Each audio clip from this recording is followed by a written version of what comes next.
Hey everyone, this is Amanda, and it's time for the November 2022 Q&A.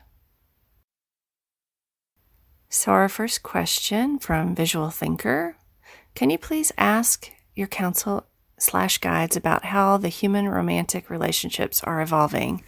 How will they look, say, in 5 to 10 years from now? They're saying that the trials and tribulations that we've been going through are really going to change the, I don't want to say the older ones of us, the ones that are not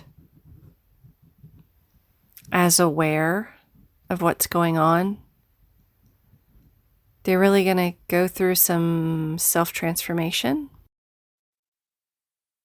And in turn, that will affect their children or the children they work with or that they know.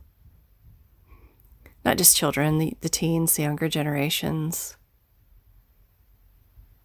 And with the shift in beliefs and with the self-reflection that comes from all these things we've been going through,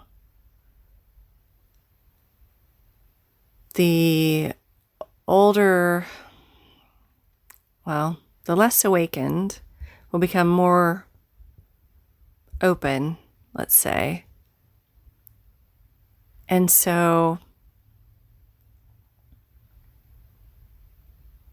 the ones that have been awake, that are awake, and some that were like born awake, will feel more comfortable in having relationships the way they feel comfortable having them. So, for example, those that are teens now maybe don't feel the need to define what a relationship is, what love is. They're just going to be. They're not as concerned now already with courtship rituals. What matters to them is the companionship, which I feel is as it should be, and the connection between people, and not putting a label on something. Like, I am in a relationship. This is my girlfriend. This is my boyfriend. Whatever. So that's already going on. So let's see, 5 to 10 years from now,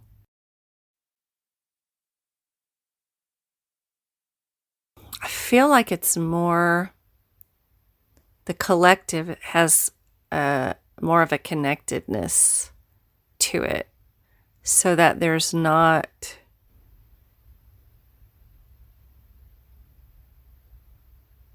I feel like it's this way where people that are alike just gravitate together and spend time together, and there's an intuitive feeling of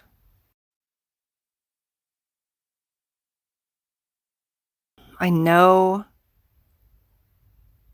the other person wants to spend time with me, and I also agree to that. And so we may still do the marriage ritual or whatever, but people will, in 5 to 10 years, couples or, triples, quadruples, whatever, relationships will evolve to where they're going to be however they need to be for those individuals to be comfortable and happy. So you may have, a man and 2 women and the children they adopted, or a child from, a first marriage or something, living with adopted siblings in a 3-parent household. And it will be, perfectly okay with them. And hopefully the horribleness of the bickering and And the trying to hold on so desperately to the old paradigms will be mostly gone by then. I do feel like the eclipse in 2024, which is a total solar eclipse in the United States, I don't know where else it'll be seen. I feel like that. I've always thought the eclipses were bookends, and that the worst struggles were between the last one we had, which was in like 2017, and then the one in 2024. The majority of the struggle and the holding on to old stuff will happen between those years. And then after that, I feel like it starts to smooth out. So until 2024, there'll still be some resistance. There'll still be some people talking about traditional marriage, traditional partnerships. But that won't necessarily be a thing in the future. I feel like in the future, I had a future life hypnosis session for myself. And I could see that children belonged to everybody, and there weren't like creepy people that you had to worry about keeping your kids away from. Not everybody had kids. There weren't that many. And so if you wanted to, experience what children were like, you just go play with somebody else's kids. And in the future, and of course this is like a couple 100 to 300 years in the future, there was no skeeviness at all about that. So we are moving in a very positive forward motion. There's going to be less focus on sexualization of relationships and more focus on connecting and companionship, connectedness, which I feel like that's moving us towards telepathy a bit. And then companionship and just helping, wanting to help each other with the things that we have to do in our daily lives. So, okay, I hope that helped. Next question from Rebecca Allen. With so many astrologers talking about major changes happening in the stars that will affect that will affect the U.S.A. majorly, what should we expect in the next couple of years living here and caring about our nation? Well, right away, they're telling me that there's going to be a lot of, we're still doing the fighting. There's people that want to hold on to power because their service is self-oriented. And then there's, you got the service to self people want to hold on to power. They want to hold on to their money, and they don't really care what their constituents think. They have an agenda, and they're, once they get in office, they're going to push their agenda. They're going to, be making money and setting up their future, how much money and where they're going to work after they do whatever they're doing.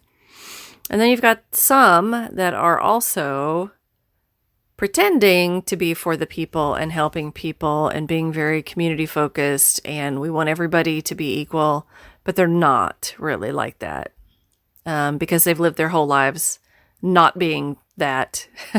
They lived their whole lives in the powerful positions, so they don't get it really. So it's just kind of a surface thing. And then you have the people who are actually trying to level the playing field. I don't want to say level the playing field. That sounds like you have to make an accommodation and somebody has to suffer for somebody else to benefit. And it's not like that. There are those who have ideas to where everyone gets what they want. Everyone is safe, except for the people who just want to be powerful and hold that over other people. Those people aren't going to get their way. Sorry, not sorry. So right now, for the next couple of years, we are watching the power struggle where the people in power that have had the power for the past 1,000 years or more desperately want to hold on to that power. Now, some of them are waking up, so to speak, and they're seeing that their past actions they're, looking back at what they've done, and they're like, oh my gosh, I can't believe I did that, as we all are, probably. But until the energy balances out, which it will do, right now it's just going to be chaotic for the next couple of years. I wouldn't worry. Don't listen to the doom and gloom stuff. You just got to quit doing that. This is a process of a changeover into a better way of life, and it's going to look ugly for a while. But if you watch and read the news and you watch and read videos, if you watch videos where people are only focusing on the negative, that's not going to help you. That's adding to the negative. That's you worrying, not you personally, but us worrying about, oh gosh, is this going to happen? And oh my goodness. Well, that's putting energy towards those things. We don't want to do that. The Arcturians say over and over and over again, till they probably want to throw up if they could, that we are supposed to be focusing on what we want. And I have even heard this message like 5 times in the past 2 days. Even for me personally. What do you want? What do you want? What do you need to make you feel good, to make you feel happy, and to make you feel empowered? And hopefully that doesn't include having some kind of power over somebody else. Hopefully that includes feeling connected to all people, all beings, all plants, animals, everything. So yeah, the next couple of years, ugly, bickering, lies, deceit. But some of the good stuff is true. Some of the good stuff that people are trying to do is for real. They just may not be able to do a whole lot for the next couple of years. What is this? Yeah, that's right. Okay, so 2024, if we can get through and just observe, they're going to be bickering and fighting and pointing fingers and blaming everybody but themselves. But eventually, everyone's going to come to the conclusion that you create your own reality. What you focus on expands. And if I want to see my life go the way I want it, I'm going to have to start asking myself, what do I want? What do I want that to look like? And how can I focus on that and making that my reality? All right. All right, Shelley. What can you tell us about Yggdrasil, which I looked up how to say. I couldn't spell it. If somebody said that to me, I would spell it wrong. Anyway, what can you tell us about Yggdrasil that has been hidden from us? I've been able to find some information about it on the internet, but I'd like to know some things about Yggdrasil that have been removed from the internet and books. What is important about it? What is important about Yggdrasil? And I believe this is the Norse representation for like the universe or something like that. I can't remember. They're saying it's not necessarily that it's been hidden, it's been lost, because the beings that are service to self are drawing our focus away. Well, I'm not going to say that. We're allowing our focus to be drawn away by service to self beings. And we're drawing our focus away from the strength and power that we really have, that our ancient ancestors knew about, that our ancient ancestors could tap into and receive the knowledge of easily because they didn't have all the distractions that we do. So that you're aware of it and that it's being asked here so we can spread that awareness just means that we are going back to our ancient traditions of connecting to the all, the cosmos, every being, every energy there is. There is power in that, and there is power in knowing that you could do that. And the ancients knew that they could get all kinds of answers, and they could get all kinds of help. And we know that, but the masses don't know that because they allow themselves to be distracted by negative things and who's plotting what and who's going to wreck what and, who's going to do, like, what's going to happen with somebody's shooting off missiles and, oh my gosh, the war is starting. No, that's service to self beings' energy. I'm not saying the people who say these kind of things are service to self.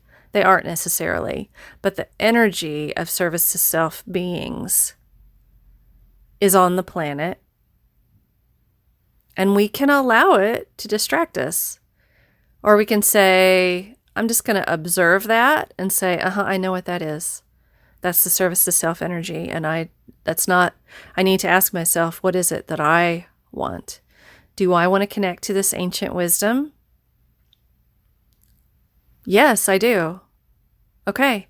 So now you're going to start seeing more and more about it. You're going to be able to find more and more information about it because it's out there. But if you focus on the fact that it's being hidden from us, that means you're a victim. We're all victims, and there's nothing we can do about it, which isn't true. It's exactly the opposite of what Yggdrasil represents. It is that we are connected. We have all this ability to get all this wisdom. We're allowing ourselves to be distracted. So let's quit doing that. I allow myself to find out more about Yggdrasil, and I don't have to go looking for it. It's going to cross my path. It's going to, I'm going to be walking past a window downtown, and there's going to be a book right there. Boom. It's amazing how that happens. You just have to allow it. You just have to allow it, and you have to tell yourself, I'm not a victim. They, in quotes, my senior English teacher used to talk about this. Who is they? Who is they? Don't say they said. I don't know what that means. They can't keep anything from you. Yggdrasil is knowledge. It is the knowledge and power that we have, and we have access to it right now. And, they can throw some stones in your path for you to trip over, but, the best thing to do is go, stones in my path. Okay, I'm going to keep going, though, because what I don't want is the stones in my path. So if I stop and look at the stones in my path and think, oh my gosh, who threw these stones in my path? Somebody's trying to sabotage me. Well, then it wins. You've been distracted. So don't be distracted. Okay, stones in my path. I observe that. Got it. Okay, Yggdrasil. I'm moving on. It's coming. I see it. I'm a part of it. It exists. It's the all. Stay focused. That's what Yggdrasil is all about, is your power and your connectedness and everyone's ability to stay connected to that. All right. Some of my friends are reporting that their trees are dying for no known reason. Can you give clarification on this? Why can't I speak properly today? Trees are stressed out, man. Those trees are stressed out. This climate, it's 20 below. No, it's 80 degrees. No, it's 20 below. No, it's 80 degrees. Oh, it's windy. No, it's moist. No, it's dry. It's too much change. There's a lot of particulates in the air, but now it's okay, and now it's not. It's just too much. It's just too many extremes for those particular trees. And also, some trees just don't want to be here anymore. Some trees are like, I got it. I learned what I wanted, and it's time for me to move on. And, sometimes there are reasons, there is a percentage of those that there are just reasons that we can't see, but there's a logical scientific reason for those trees to die. Like, there's insects we don't know about, there's a fungus we don't know about yet, or something like that. But for the most part, it seems like there's a lot of extremes in weather caused by extremes in energy, extreme back and forth. I was just talking to someone, I was just doing a reading for somebody yesterday. I was talking about how it's like standing in a swimming pool. You're fine and you can move any direction you want, blah, blah, blah, and there's some resistance, but you can still do it. It's not that big of a deal. But if you're standing in a wave pool and that wave machine kicks on, you are going to have to move with the waves, and you're going to really have a hard time going against the waves, even just to stay upright. The water's going to push you. And it's the same with the energy on the planet. When there's a lot of chaos, that energy is pushing not just you, but it's pushing the plants and stuff too. So not only the weather, but the energy. And the trees are like, I'm out. I'm good. I had enough experience, so I'm going to go. Right? The energy of the trees is like exiting. And they're explaining it as like a completely natural process. It's not something to be afraid of or, freak out about. So there's another one from Shelley. Is there a way the Galactic Federation, our spirit guides, or the appropriate beings can help us to stop casting spells with the words we speak? I would like to start using the correct verbiage. I don't know how you say that. Okay, they first want to point out that you call it casting spells, which is good in a way, because that means that what you say and what you're in, not just what you say, but your intention behind your words matters. But at the same time, they want to point out that to stop casting spells maybe means it's thought of in a negative light. If you focus on, oh my goodness, I'm saying the wrong things all the time, and I really need to watch what I say because it has power over what happens to me. And in a way, that's right. If you say your whole life, I'm not good enough, you're just teaching your subconscious to continue to feed that to yourself and to continue to bring up emotions and things that support that. So you wouldn't want to do that. But if you accidentally say, I hate that guy. Oh, crap. Oh, no, what am I going to do? I said I hated that guy. And we don't want to worry, too much. The fact that you're aware of it, when we do this and we're aware of it, that's really good. It's good to be aware. And they like that we are concerned about not doing harm to ourselves or others. But their concern is that we not direct any negative towards ourselves. It's okay to realize, maybe I could do better with this and start trying, but they don't want us to beat ourselves up or say, you're doing evil by saying the wrong things. They said, that's taking it a little too far. So what's your advice? What do we do? I'm asking them. Again, focus on what kinds of words do you want to speak? Do you want to speak caring? Do you want to speak love? Do you want to speak connectedness? Keep those intentions. Remind yourself of the intentions several times a day. In the morning, you wake up and you say, today I want to speak love and connectedness and caring and empathy. Just set the intention. This starts the ball rolling. It starts the energy moving. And on a, psychological 3D level, it gives your subconscious something to work with. And then if you find that you said something and you realize you said it, just remind yourself, okay, my intention is to speak love, empathy, caring, and compassion today. Don't beat yourself up. Just refocus.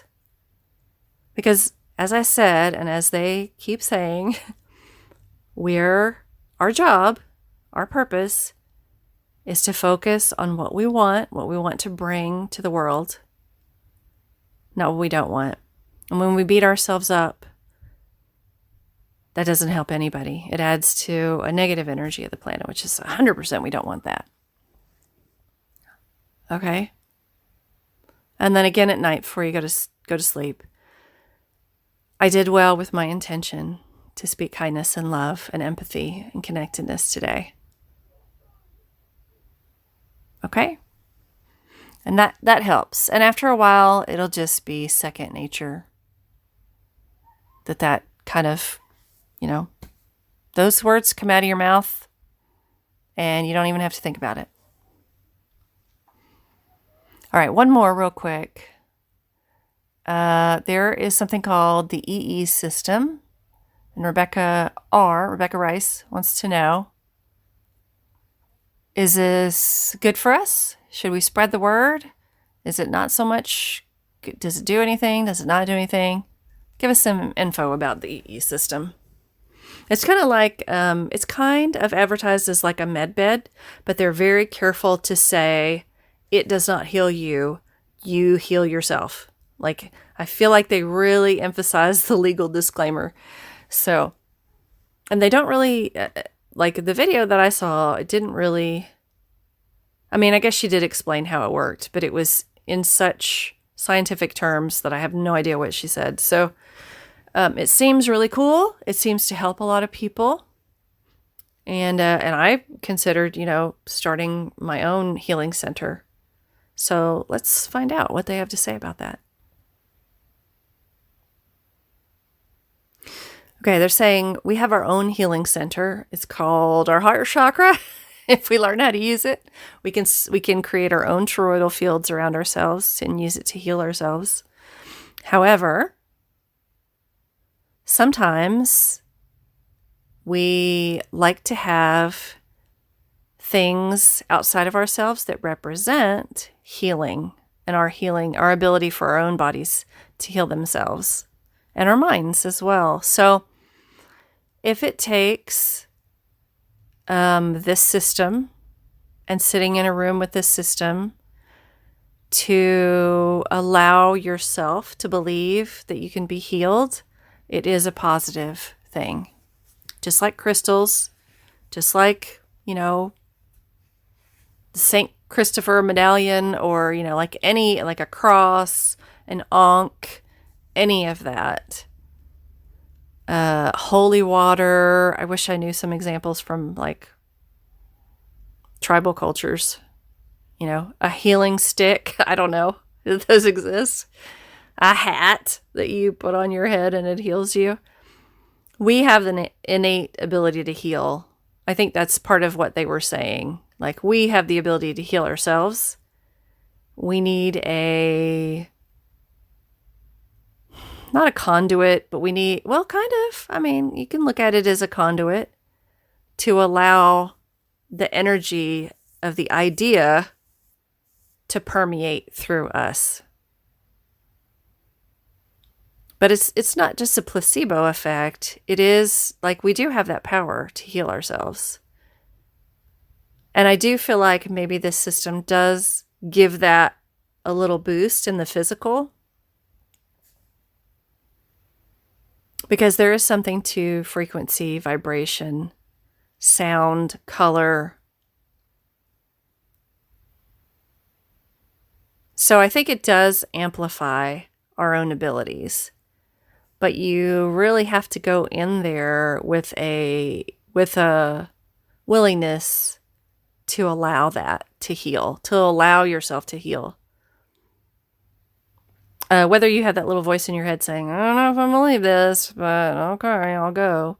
You're still allowing by going.